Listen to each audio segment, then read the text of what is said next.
I know. Yeah, I just got quoted 8.5 on one. So I was like, oh, I guess that's the going rate. Yeah. Yeah. It is the going rate. Hopefully it's changes soon. I was gonna say we need that to go down this year, Brian. Can you handle that for us? I got to call into Jerome. All Jerome. right. uh, I think that's I think so. I think Jerome's in a meeting today, if I heard right. Hmm. But he ain't doing anything today. I don't hear. I hear. Well, good. We'll give a few people people a few minutes to jump on. But today we're all about acquisitions. So I want to ask how you found your deal. So since we were just talking, and since Rachel just started recording, I'm going to repeat that. So we're going to be talking about acquisitions today. So all acquisitions. So the call is going to be we're going to be talking about what everybody's doing for acquisitions. I'm going to share some thoughts, but we'll just kind of go around the room too and just see what everybody's doing. So Joe, you said you bought a house that you're refinancing today. So you bought it a few months back, obviously. Yep. Where did you get the deal? I got that deal from one of my handymen. It was his uncle's house. I love And it. his cousin, who was the son of the dad who lived there, Yeah. was Talk did about some plumbing acquisition. for me. Getting And deals. so that's where I got that deal from. And I actually paid him a finder's fee. And How much turned did you out pretty pay? great. Do you mind if I ask how much you paid him, finder's fee? Paid him $1,000.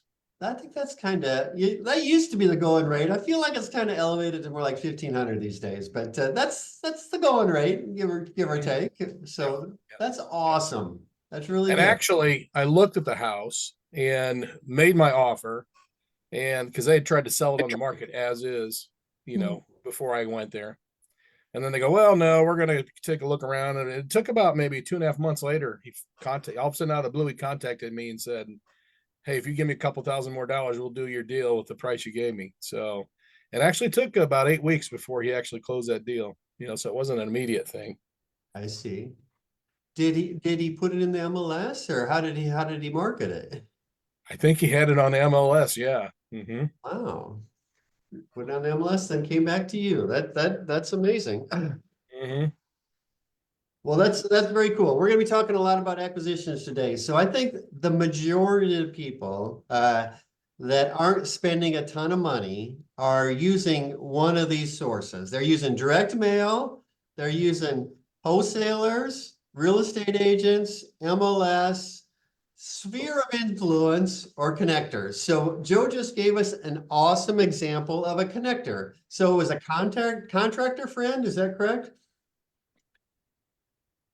Yeah, he's a handyman that I've used for probably 15 years. Yeah, so a contractor, handyman. Mhm. So just spreading the word amongst how did this handyman friend of you think of you? Because you've used him in the past, is that accurate? Well, he's been hard up on money a little bit. And I've been telling him, I said, because he knows everybody. It's in Florissant. And he's lived in Florissant all his life. I said, get me somebody. If I buy their house, I'll give you $1,000 cash. And so I had dripped on him, maybe 5 or 6 years, and this is the first time he's come through for me. Well, you did awesome though. You let your people in your network know that you buy houses, and you kept dripping on him, and over time he came back to you. So that's awesome, man. So thanks for sharing that story. I have to tell you too, then he caught on fire when he actually got the $1,000. So he brought me another house that I did make an offer on, but Open Door and a couple other places already been there. Yeah. So I don't know if I'm and they really liked me because I'm local, and I meet them, and I went and saw the property and stuff and talked to them and told them what we're doing. And they like the idea that I'm going to keep it for a while because we're burring, and keep it for 15 years or whatever it is. That's kind of our goal. So they like the idea of being one more hand, but I think I got outbid by some of these other jokers that are out there. So, but you never know. That's right. 2 months from now, they may call me up and say, okay, we'll take your deal. So you're in the game, man. You're in the Right. game. So I thanks for that. I love stories. The stories are just so helpful. So you used your sphere of influence, and you just talk to them. That's what you did. So I'm going to keep going around the room here. Let's come back to Chris Monroe real quick. We were talking a little bit before everybody jumped on here. Chris Monroe, you were telling me most of your acquisitions come from either marketing to expired listings or doing pre-foreclosures. So that's a little unusual to pick those two. Why did you pick those two, and how are they working? Yeah, we love the expired listings because they've already run the gauntlet and finding out that we can't get this made up number that you pulled out of the sky. So we would give them, the cash offer, which they probably wouldn't take, but we do acquisitions on the creative side, buying houses subject to the existing financing and seller financing, which is beating all the rates. We even have some houses that we bought with 0% interest, meaning principal payments only. So the creative world is where I really live in, and that's kind of what we do.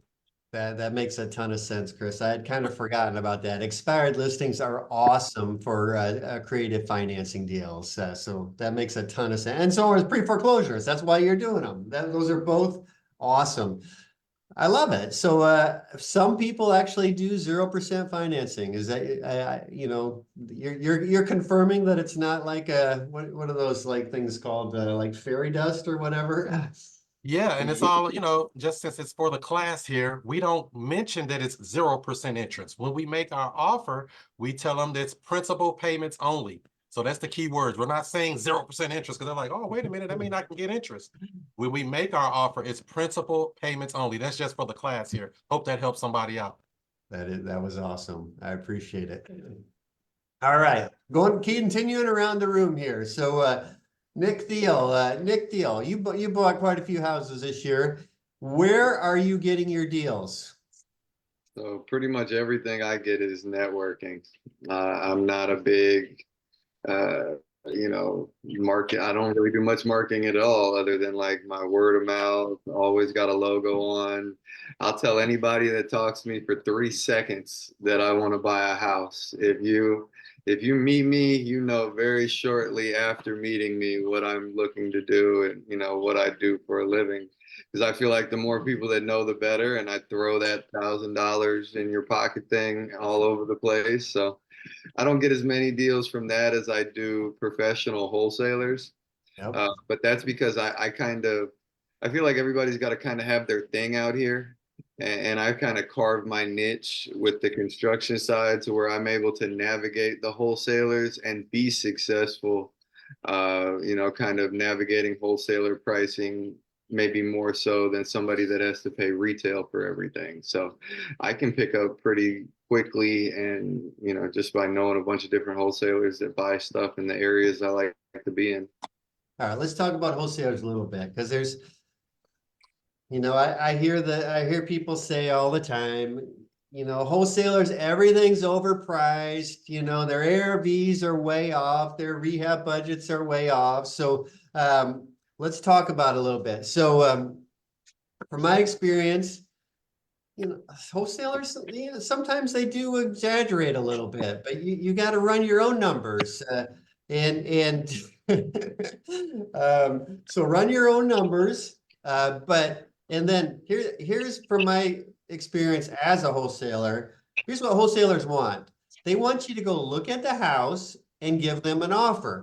If you can pay, if let's say they're asking 120 grand, if you can pay 120 grand for that deal, do it. Write the contract, get it in place right away.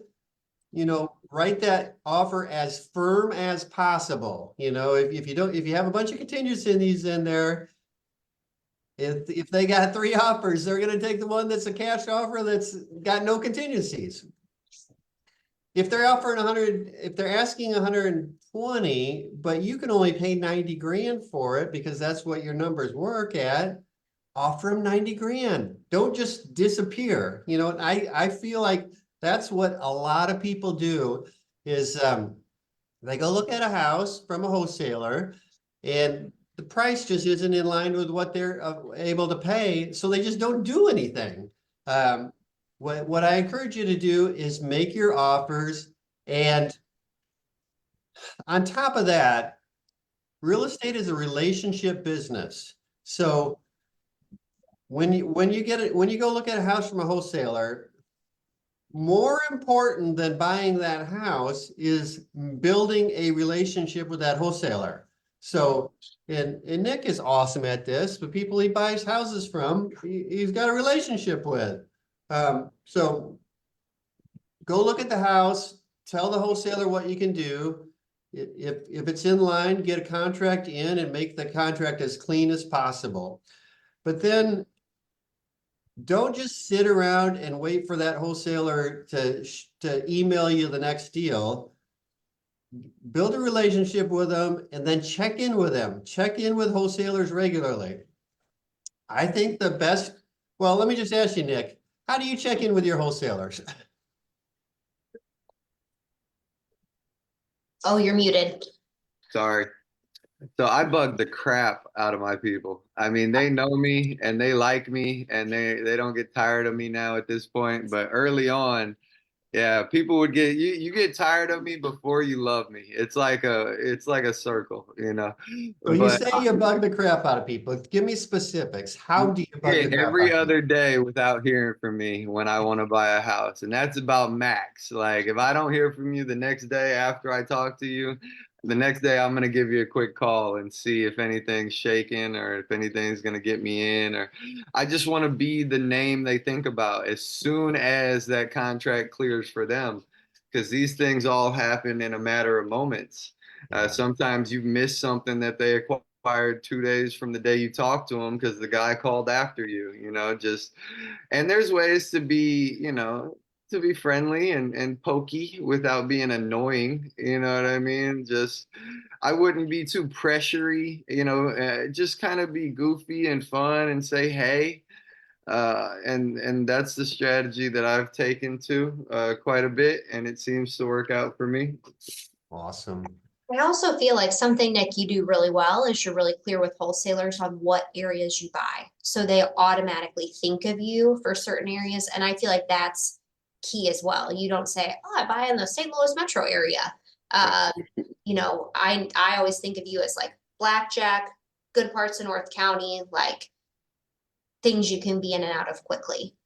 Yeah, I've learned very, very, because I've done things all over. So I've learned from that experience how beneficial it is to know your market. And I try to really stay niched into my little zone. Nobody come over here. I'm fine. Just leave me alone. Let me buy all these houses. I think I agree with what Suzanne, you said that very well. I think everybody knows Nick as the fluorescent blackjack guy, so you've done an awesome job of that. That was really good feedback. I'm gonna just kind of keep going around here, and we'll circle back on this a little bit more. I'm just kind of going around my screen here. So, Fajan, how are you doing, my man? I'm doing excellent. How's everyone doing? Super good, super good. What do you bought a few houses over the last few months? Where do you get your deals?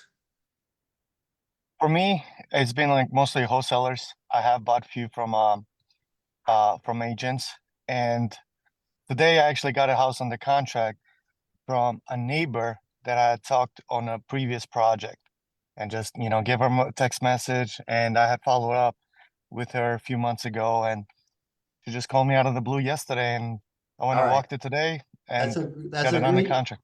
that's a great story. So let's start at the beginning of that story. How did you first contact that person? So what I always do is with the neighbors, I, introduce myself and, ask them for their phone number and I send them a text message. And So she had when you, mentioned that I'm sorry, go ahead. I keep interrupting here because I No, want no, everybody to follow what you're saying here. So when you buy a house and you're doing the rehab on that house, you're talking about the neighbors around that house. Is that correct? correct. Awesome. And how do you, what do you do? Do you like go knock on the door or put a business card on the door? What do you do? So, I mean, I just knock on the door, or if I see them outside, I'll talk to them. And I also always ask for their phone number. So I ask them to keep an eye on my property. And if they see anything weird, please to call me. This way, I build the relationship. They have my phone number. I have their phone number. And also, they, I can check in with them if this particular one wanted to sell a house. So I knew for sure I was going to get her number. But also, if something happens to my property, if somebody, goes to the property and, steals something, they're able to reach out to me, or the door is open. It's been multiple times where I've left the basement door open and they will call me, hey, can I close this door? Yes, absolutely. Thank you so much. That's So awesome. So how did you know this person was interested in selling their house? Did they just come out and tell you, or how'd that come out? well, the property looked distressed. It was Okay. one of those properties that you would put it on your driving for dollar list. Okay. And how So long, what's the period of time been since you very first met that person to today when you wrote it on a contract on it? 4 months. 4 months. Awesome. And did you have Um, any competition whatsoever? Thankfully, I was the only one that had reached out to her, so I was very lucky. And she liked me, and I got outbid. And this is another story, but I got outbid on another property because I didn't bring a sales contract with me. And today I brought a sales contract and I got it signed today. And I won't say who's the wholesaler that, but they're very popular. I mean, very known here in St. Louis. But what they had done right was they had the contract in hand. They got it signed, where for me was, oh, I'm going to send it to them on DocuSign Yeah, tonight to get it signed. So if anyone goes to an appointment, always get a contract with you and just get it signed and have the inspection period if you get cold feet or whatever happens. awesome. That's a great story, Ajahn. Thanks for sharing that. Back to wholesalers. You say you buy from wholesalers a fair amount. Do you got any tips for buying from wholesalers? What do you do? um I'm terrible at following up, so I shouldn't be the I shouldn't be giving advice, but I have few core people that I always reach out to. And How did you develop those core people? so you had mentioned something about at the beginning that a lot of wholesalers give, their asking price is too high, etc. At the beginning, it's very important that you teach them, what to look for and how to come up with comps, etc. So I took time with two individuals that are also out of state, and kind of taught them about neighborhoods. Sat down with them on a Zoom call twice and recorded the areas that Dutchtown is not the same as Benton Park, and identifying those neighborhoods and tell them not to waste time in North City, by helping them out. I'm always like the first person that they think of. And also, I've also told them that if they need any MLS comps that they need, I can, run for them before they even get it on the contract. So this has worked for me. Yeah. They trust me, I trust them. So it's a it's a Sounds like good relationship. that sounds like it's working really well. So what I heard you say is you kind of developed some relationships with some out-of-state guys that are wholesaling here locally, virtually, from out of state. And you're kind of a little bit their boots on the ground here for them. Is that fair to say? Yes, it is. And it just gives me an advantage because I'm the first person to see the property. I'll take pictures, see the property. I'll take pictures for them. And if this is something that, I'm not interested in, their benefit is that they get the pictures and there is somebody professionally talking to the sellers. Awesome. That's an awesome story. You do that a little bit too, Nick, with somebody from out of town too, right? Yeah, so I used to have some out-of-state investors that I would use the same really similar tactics, where when I would go look at houses for them, and if it didn't work for them, it may work for me. I do that with a lot of my local investors these days too, because I can acquire at a higher volume. So I kind of encourage some of the investors that I have worked with, like, Yeah, network all the wholesalers. Talk to everybody that sells houses. That way you have the biggest pool to buy from. And if you can't do it, well, you can keep that relationship going by just funneling that deal over to me and I can handle that. And that's a deal closed between you as an investor and this wholesaler. So I'll just pick up the scraps while they build those relationships, you know? So Yeah. I use a similar strategy with that, and it works well because educated people are looking at the deals, you know, kind of before you get in there. Awesome. Awesome. Thanks for sharing that. Let's move on. John Morgan, you're next to Nick on my screen. So you bought quite a few houses over the last year. What is your primary acquisition strategy? Feel like lately it's been real estate agents and projects that are actually on the market. Yeah. Bought from a couple wholesalers. I have a love-hate relationship with wholesalers. In fact, Birch Hollow we just bought from a wholesaler, but that was a classic case of we made our offer and stood firm, and it took a while for them to come back, and they still ended up making money, but they were they had a very juicy spread on their end that didn't make sense for many people, but we've done really good with houses that are on the market, and then we've So got. let's dial into that. I Yeah. knew that was kind of your main thing. So and we just got a loan request this morning from a guy that bought a house right off the MLS. I think a lot of people have in their head that you can't find any deals on the MLS these days. Everything's overpriced. Everything sells first day. So can you kind of share a few tips on how you buy deals off the MLS and why it works for you?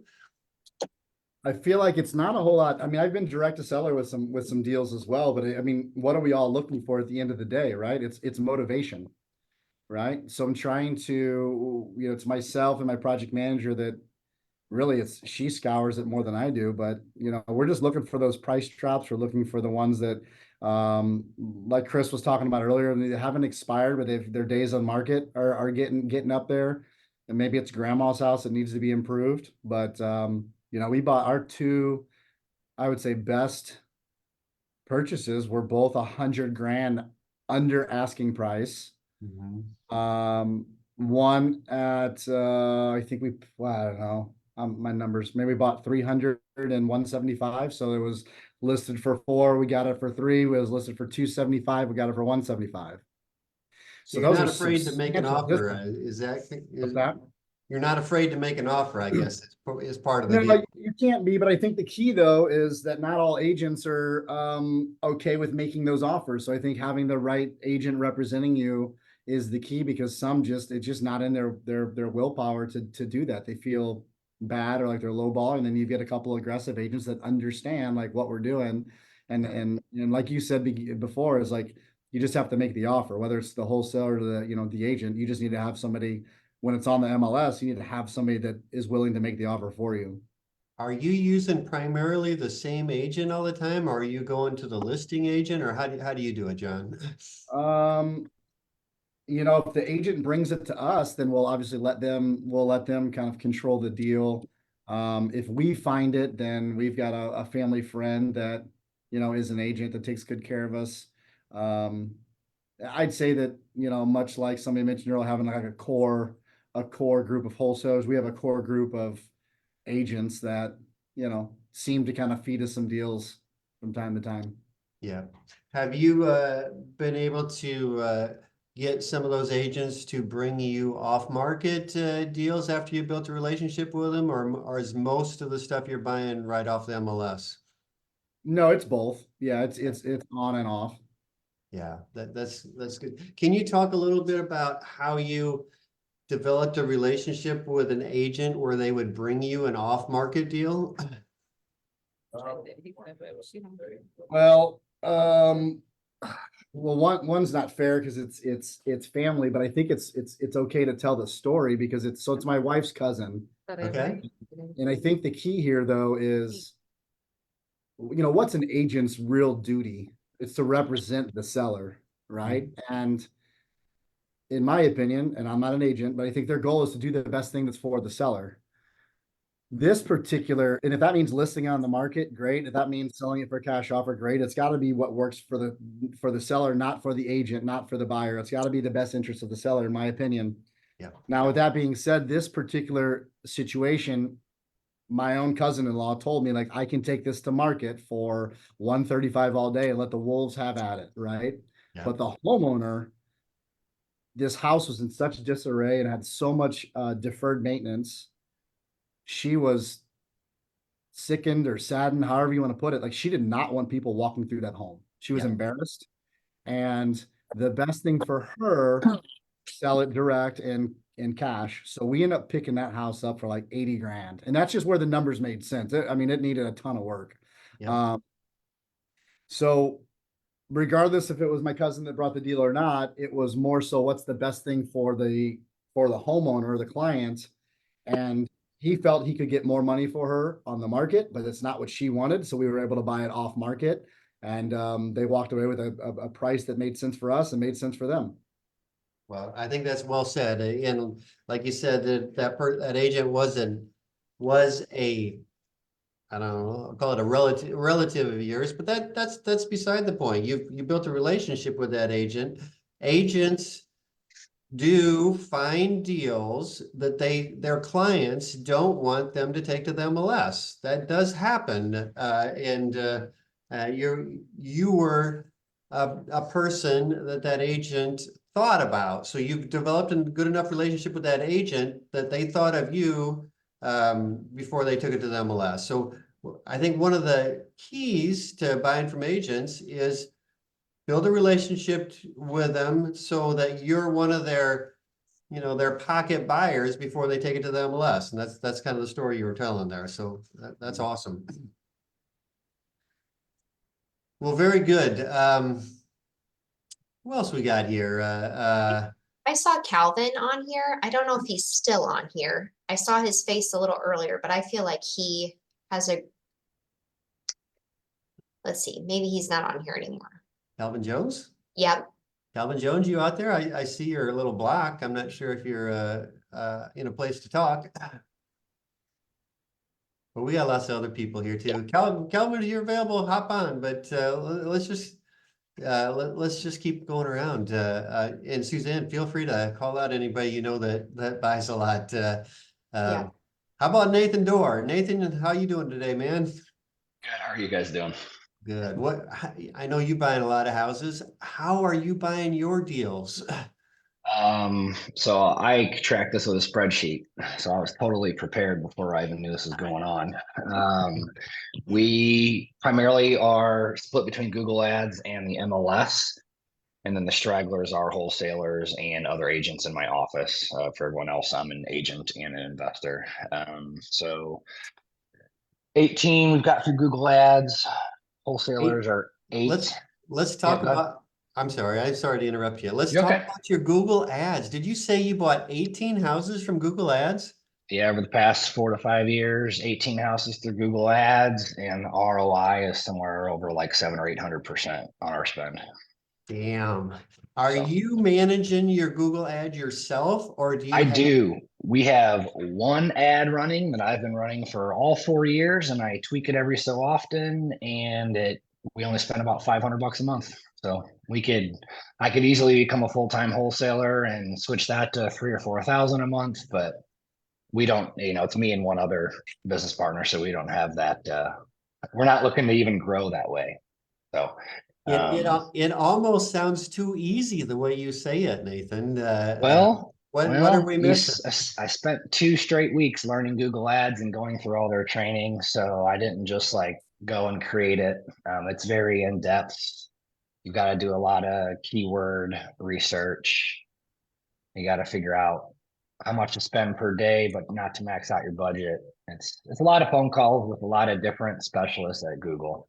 Yeah. So Well said. I figured it wasn't just something as simple as clicking on the Google ad, because I know a lot of people that do it, and the people that know what they're doing do well. The people that Yeah. don't know what they're doing spend 15 grand to buy a house, right?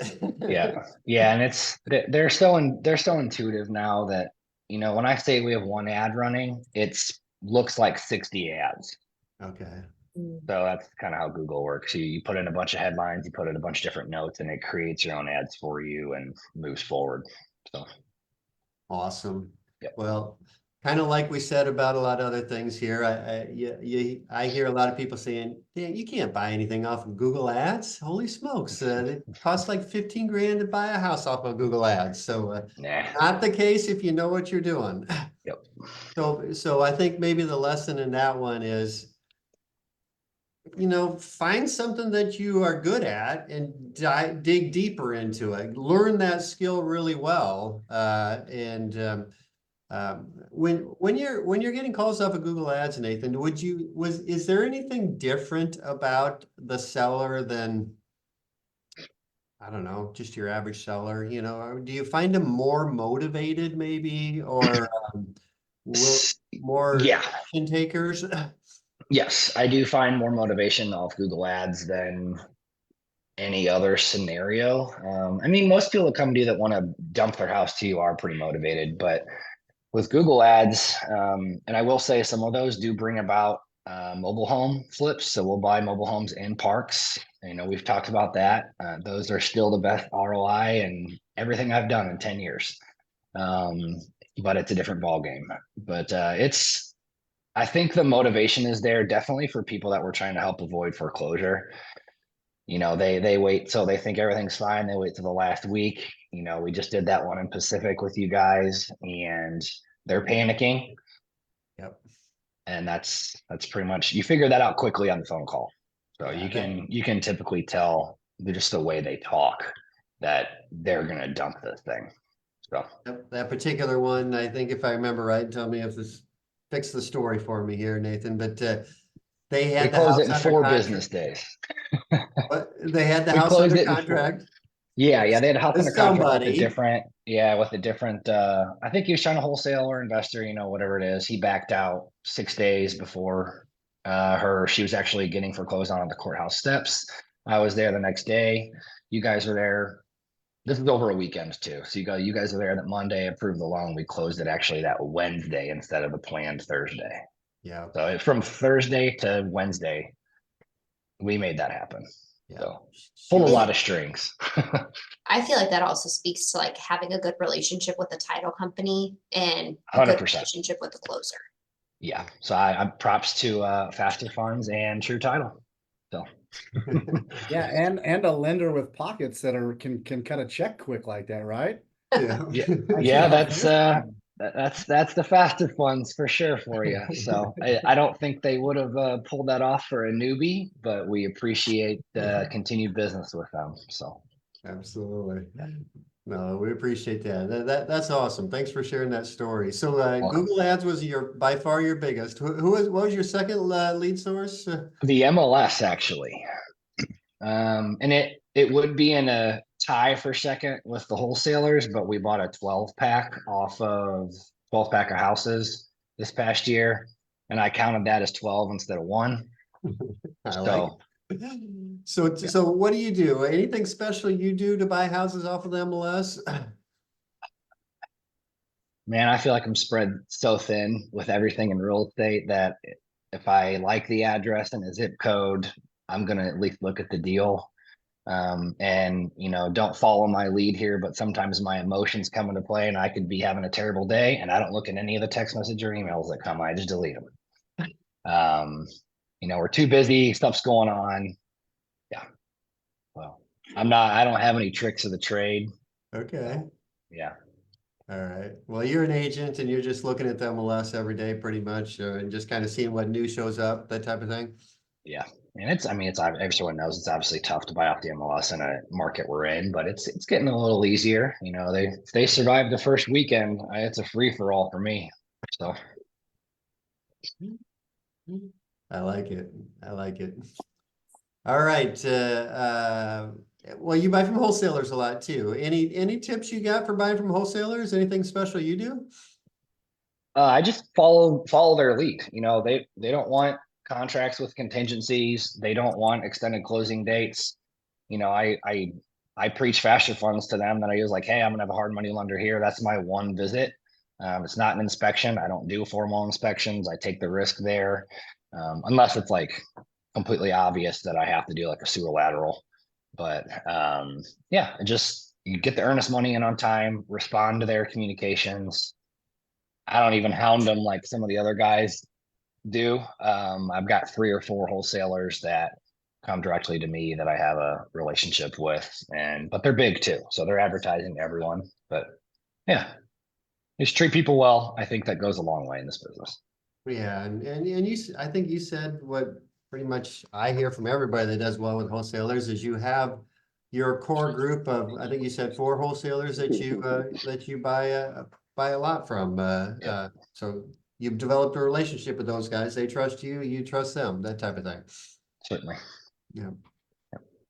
Suzanne, I see Calvin Jones showed up, so Yes. Calvin, I know we've worked together a lot over the years, and I feel like you have the coolest stories on how you buy some of your stuff. So I was just curious if you would share with people how you've bought a lot of your rentals over the years. Okay, first of all, I'll say good afternoon, everyone. I don't make sure that you can hear me. Can you hear me? Yep. Yes. Okay. Well, one of the things that I do is send Bryan a text message monthly and say, "Hey, Bryan, are you selling anything this month?" And most of the months it's a no, but every once in a while, I'm able to get a nugget out of his chest, should I say. So, and that has worked well. We've done some business, and of course, Suzanne, we've done business over the course of the years, but I just try to make myself available, um, especially when I've gotten to the condo side. A few years ago, I started buying condos. It's, in my opinion, it could be good or it could be bad, and the bad is the assessments, But I'm, as of right now, still making a profit out of them. I've also gone to houses, and I get emails from all over the place every single day of someone who's selling something, and I still look on realtor.com, so it treats me well as well. I feel like, Calvin, what could be an interesting story for people here is I know back in the day you bought a lot of condos and just a couple complexes. And Yes. I feel like what you were good at was, letting wholesalers know, hey, I buy in these condo like complexes. But you also, didn't you buy a few from like that were leads from like the HOA? Well, they had a couple from the HOA. One panned out and one didn't pan out. Yeah. So yeah, and they actually came to me and they knew what I was doing. They knew how I rehab the condos, and they knew the type of tenant I demanded to have. So they would reach out to me at that point. Yeah, I just feel like that's such a unique way because most people don't think about HOAs and things like that to be a great lead source. But I feel like people knew you really well in those condo complexes and knew you took care of your places and you put in good tenants and all of that. So I feel like that benefited, and just knowing that you were the buyer for those condo complexes too. Well, my last deal, one of the deals I had, one of the board members, um, she got married. Her husband wanted to live in a certain area, and she wanted to live in a certain area, and she was owner occupied over at Summerwood Condos, and she reached out to me and said, "My husband said I have to move," and we wind up working out a deal, and I was able to get a 3-bedroom, 2-bath on a wholesale type of deal. She didn't want to list it, and we were able to um, close within 20 days, and that's with True Title. So it worked out very well. Good. Thanks for sharing those stories, Calvin. That's awesome. I think one of the themes we're developing here is a lot of people have a niche. Condos, Calvin's does a lot of condos. Nick Deal does fluorescent, blackjack, you know, that type of thing. So let's talk to a couple other people. Rick Grosvenor, how you doing, my man? Oh, doing okay, doing okay. Got a little bit of a cough going. I was kind of hoping you wouldn't even call on me because I'm a scavenger. I don't have anything. Deals kind of come to me. I've bought very few off of wholesalers. When I need a house, I can usually get on the MLS and find something. Um, a lot of times, well, Craigslist isn't what it used to be, but I used to always be able to get on Craigslist and find something. But if I get something from a wholesaler, it's usually because it's something that they can't sell to anybody else.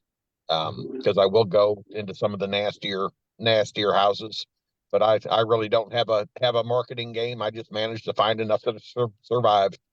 So you're a scavenger and you buy plenty of houses, my man. It's not like you're not, you must be doing something. So tell me, I feel like, I know you buy a lot off of the MLS, but do you ever get any deals from just like, I don't know, sitting at the bar or talking to your friends or, you know, just, you Oh, know, yeah, absolutely. I mean, over the years, enough people know what I do, and I, reward them pretty well. I mean, I've been known to pay. I paid a kid at the Home Depot $10,000 because he just introduced me to a guy that I bought a house and did very well on it. yeah, Might I was have hoping you actually would, been my biggest house. I was hoping you would tell us a story. So that sounds like a good one right there. You wanna And tell us and that story? and the kid liked it too. Well, so it was the uh uh 18, 19-year-old kid who helped load material at the Home Depot. He was basically, pick up carts and load stuff. He was talking to one of the girls at the pro desk that he wanted to invest in real estate, and they said you should talk to Rick. So I talked to him and his brother and told them some stuff to do, and they came to me with this deal, something they could have never bought, and the guy was looking to sell it fast. Um, he said he was having tax problems, but that turned out not to even be the case. But he wanted to sell it fast, and introduced me to the guy. I bought it and gave the kids $10,000, and it changed their life. They were going to be real estate investors, but it never, as far as I know, they haven't done anything else since. But I don't hear from them too much anymore. Gotcha. So you kind of turned him into a bird dog, it sounds like, and he went Right. out looking for it. Okay. Gotcha. Well, it was the guy who had the house, the brother who didn't work at the Home Depot, worked at Costco, and this guy came in and put bread on the shelves in Costco. Isn't it And it was interesting? just that connection. Yep. Yep. You never know where they're gonna come from. I love relationship type stories, where you're just talking to somebody and talking to somebody else and it comes together. So that's a good one. Who does really well on their social media? Anybody using social media to buy houses well these days? Chris, you do? What are you using? So yeah, I'm using Instagram and YouTube. So I, share a lot of information so people, that's interested. And I actually had a seller contact me. They saw me on somebody else's YouTube video and I ended up doing a deal with them. Is that crazy? Nice. She said, I have a house in St. Louis. She was in Atlanta. She said, I have a house in St. Louis. I like that guy. I think he can help me out. She's an investor too, but she called me. She knew, wholesaling and all of that. And she Yep. called me and we did a deal, got a deal done. Never even went in the building either. That's, I wholesaled the deal, never went in it. So I love it. That's So awesome. do you do like ads and stuff on Instagram and YouTube, or are you just putting out content on your page and that's what's drawing people? Good question. So yes, it's content. Content, just, you know, driving traffic, having a conversation, looking at a house, showing people. I have a thing I created called "Should I Buy or Say Bye Bye?" So I go into houses, it's a live stream, and it shows me walking through the house. And so people come in and they're like interested in, you know, so, you know, just things, it creates the conversation, letting people know I exist. So then it goes from there. Yeah. That's a great story, Chris. Thanks for sharing that. I feel like what a lot of people are doing right now that I'm seeing is they're using their Facebook and their Instagram, and they're saying we buy houses, you know, think about me if you find a deal, or maybe they're showing before and after photos on their social media. Anybody doing that and buy a house from that?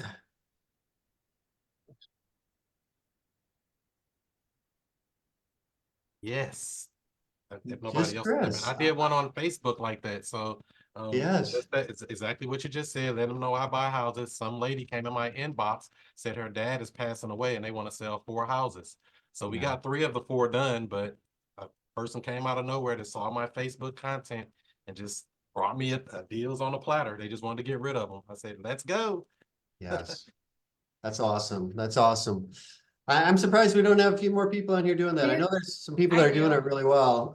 Yeah, I we have. Misty? Misty Okay, did. Misty, tell Yeah. us the story. This last rehab that we just that we sold in November, posted before and afters in the process along the way, and I actually had someone come to me about a property, her mom's property. She was moving out as well, Yeah. and in her mind it was a full rehab, like gut job. And when I pulled up, I was like, I'm an agent as well, and I pulled up, I'm like, this is way too cute for a rehab. The numbers are not gonna Yeah. you know, work for me. However, here are your options. You know, I could buy it for you for this, or you could do some work, or we could put it on the market as is. And we went 25 over list price, and she could not even believe it. So it was nice to do the right thing for her. I would have loved to have snagged that, of course, but it was because of social media.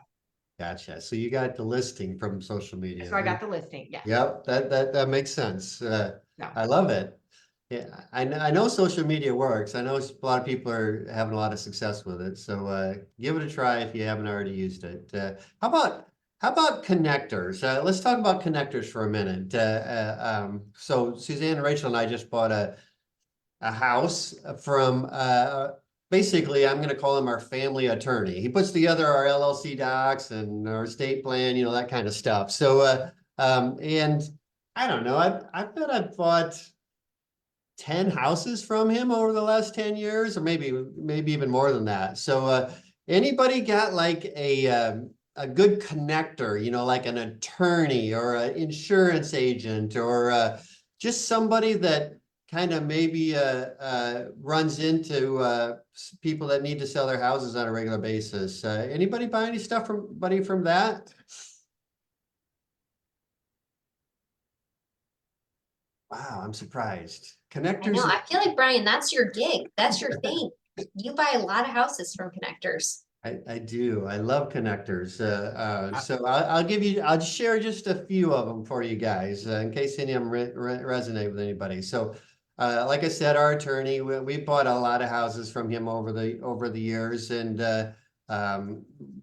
they're always super easy because it comes with a really warm connection, you know. So that one works really well. For me, our primary insurance guy, a lot of you guys probably know him, it's John Micah, but John, you know, John's been in the insurance business for 30 years, maybe 40 years, shit, a long time. So a lot of his clients are passing away, you know what I mean? So he knows when one of his clients passes away, and he knows who the kids are. And he just gives me a warm referral to him, or we partner on the deal sometimes. So You told me about that life alert guy once, Brian. That's that's a good connector. That always stood out to me as like a crazy story. yes, Is that the house up in Britain? Did we sell you that house? That house up in No, Britain? you just told me about this guy sitting at the bar across from the Newtown Buyers Club one Okay. evening where Oh yeah. you were just telling me a story about guys you buy from, and you told me you buy from a guy who sells life alerts to Yep. people. So I use that as an example of how extreme you need to get in this business. That's exactly right. Yeah, that's a great story. You know, who's not who isn't that an awesome connection? Somebody that sells life alerts. They're going to be people that are possibly going to be needing to sell their houses sometime soon. One of the ones that I bought a lot of houses from over the years is a guy that owns a bowling alley, and he owns a bowling alley, and you know he's got the regular leagues that do roll their league, the bowl there every Thursday night or whatever, and have for years, and his name is Ben. Ben has a couple "We Buy Houses" signs that he's put up inside his bowling alley. And I don't know, I bought at least 10 houses from him, probably more than that.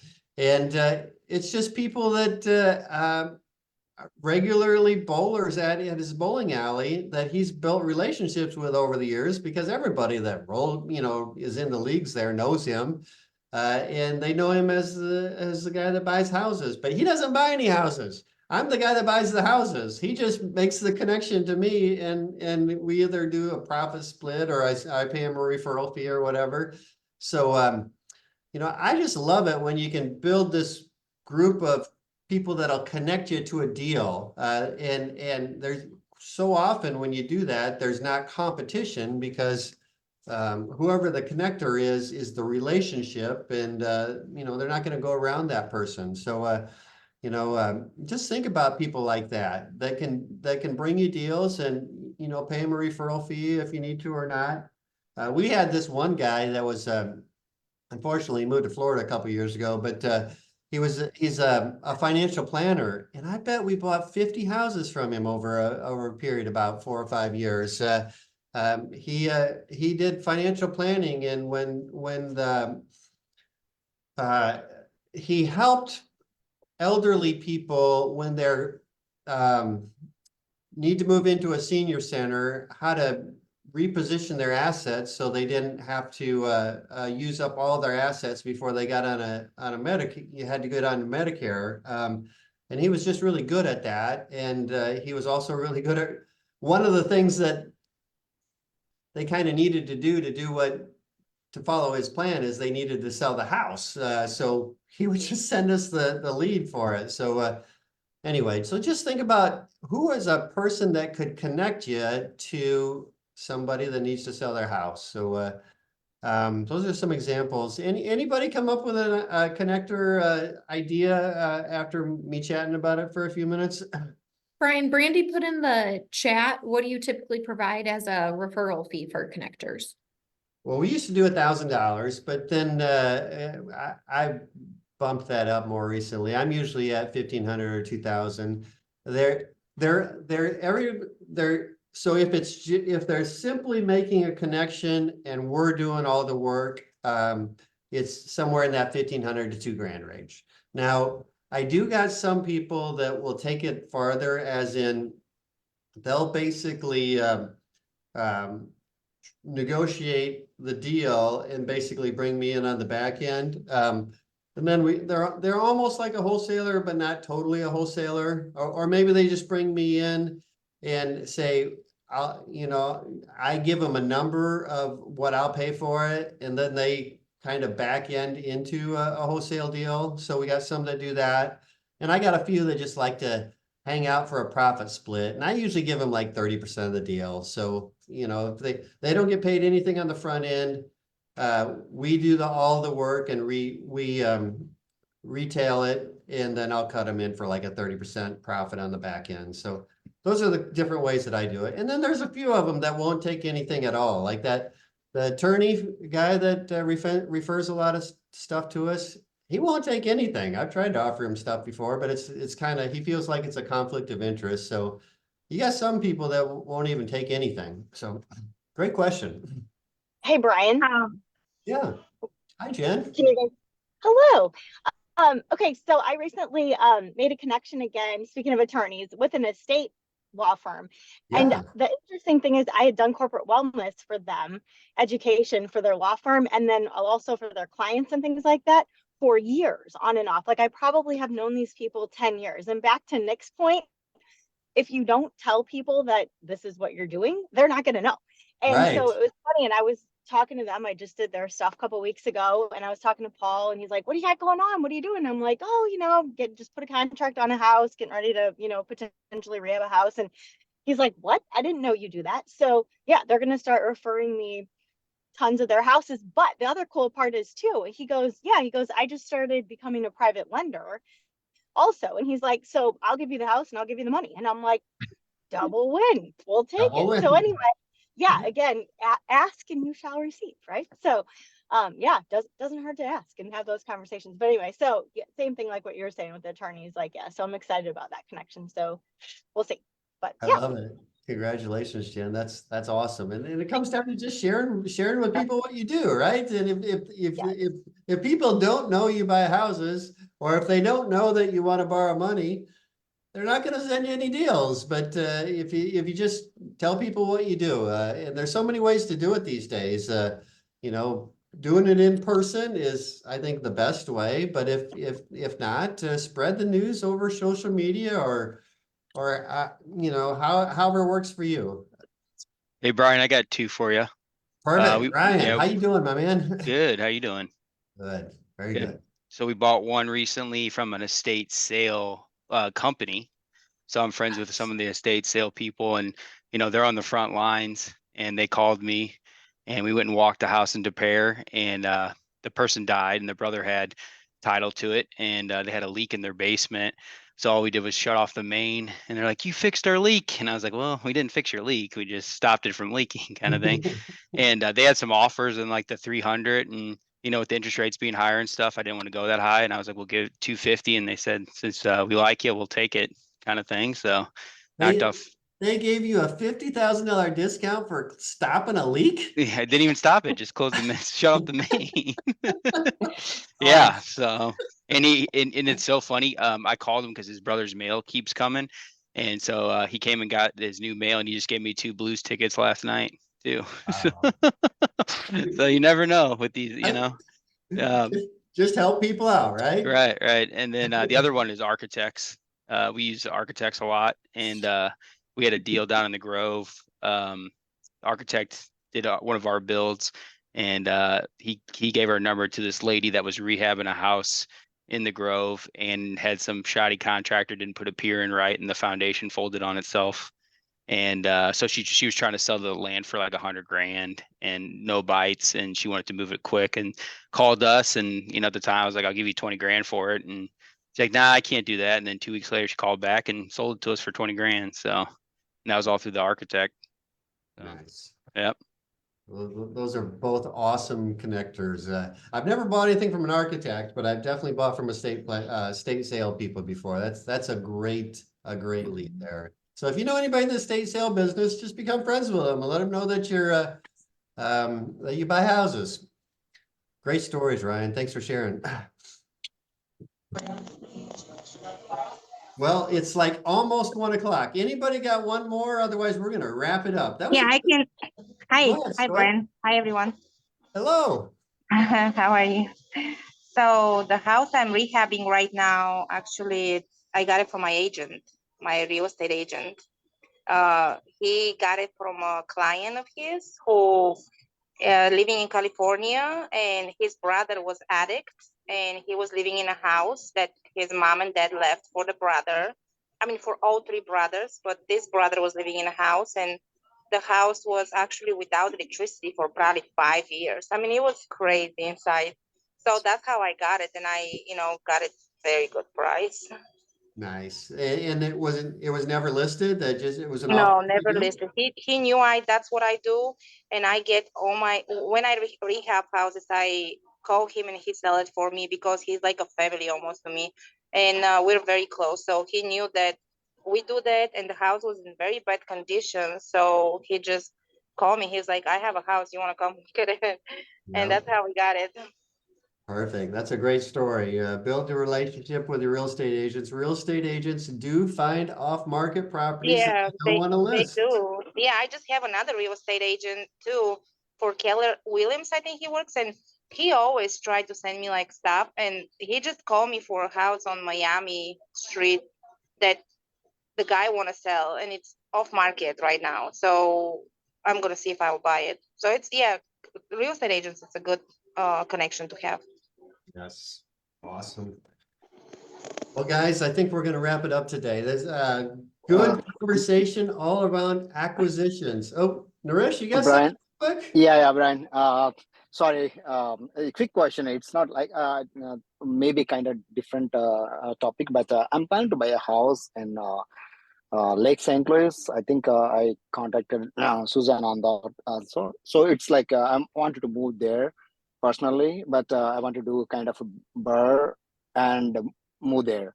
So I found that there was a huge room added to that building in 2007, but they did not take any kind of permits or anything from the Lake St. Louis.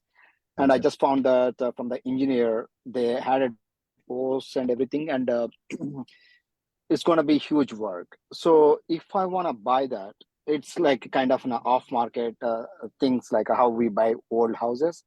So what would be the strategy for me? Like how should I, move forward? So do I need to contact city first and see how to get the permit on that, and gauge the price and then go for it? Or I never bought in this. Probably. Do you feel like they did the work right, or is it like, did they do shabby No, work? They did shabby work. Yeah, and it's like a 20-foot roof. They added one room to the kitchen, and it opened wide open from the upstairs. But in the basement, they added like 6x6 on the existing concrete patio. They didn't do any kind of footing or anything for those 6x6. Well, I guess it's a little bit hard to try to visualize exactly what's going on the way you're describing it there, but I would try to figure out how much it's going to cost to repair it.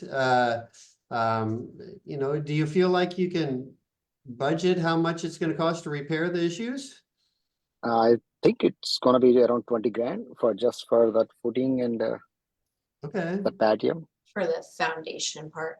I Yeah. feel like Nourish, like from what I know about working with you over the years, I feel like I would almost try to see if you can have someone who is more of an expert in that area come and walk it, like, because you're going to need to figure out who your contractor is going to be on something like that, because that's more than just your normal cosmetic stuff. So right. I feel like I would almost just try to bring in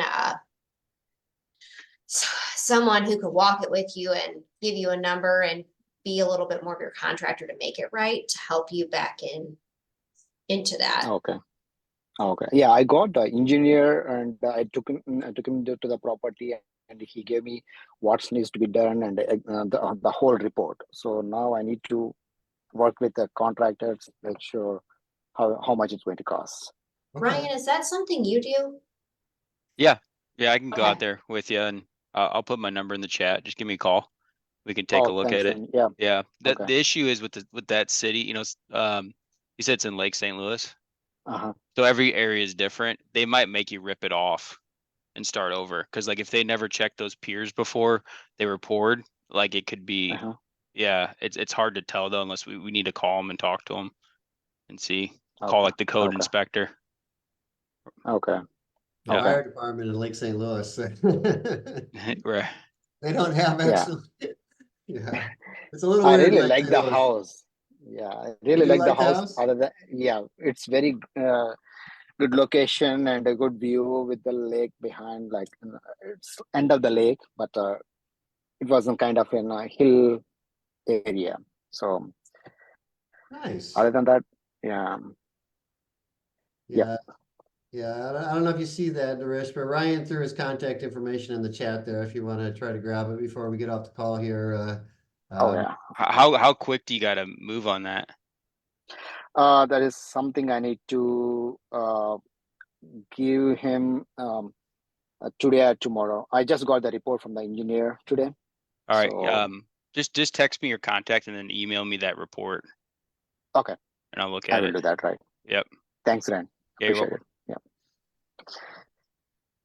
Yeah. All right, guys, let's wrap it up for today. I hope everybody enjoyed the call today. I had a lot of fun. I love acquisitions, so it was a good call today. Next week, what do we got next week? Jen Jen Dot's Dot. gonna be on. Yep.